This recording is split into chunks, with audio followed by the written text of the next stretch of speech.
అడవి సభ ఒకప్పుడు ఓ పచ్చగా మెరిసే అడవిలో అన్ని జంతువులు ఆనందంగా జీవించేవి. సింహాలు, ఏనుగులు, కుందేళ్లు, పక్షులు. ఒకరోజు వాళ్ళు గమనించారు, నది ఉత్సాహంగా ప్రవహించట్లేదు, చెట్లు చలించిపోయాయి. చింతతో బుద్ధిమంతమైన గుడ్లగూబ ఒక అడవి సభను ఏర్పాటు చేసింది. అన్ని జంతువులు వచ్చాయి. జింక అన్నది, మా చెట్లు ఎలుగుబంటి మాట్లాడింది, నదిలో ప్లాస్టిక్ వేస్తున్నా కూడా.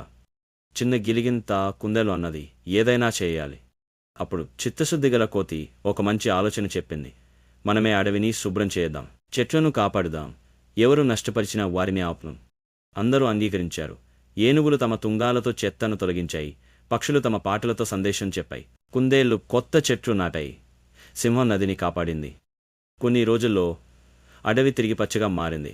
నది మళ్ళీ సంతోషంగా ప్రవహించింది. గాలి శుభ్రంగా మారింది. ఆ రోజు నుండి జంతువులు ఒకే మాట ఇచ్చాయి, మన అడవి మన బాధ్యత. నీతి అందరూ కలిసి పనిచేస్తే ఎంత పెద్ద సమస్యనైనా పరిష్కరించవచ్చు.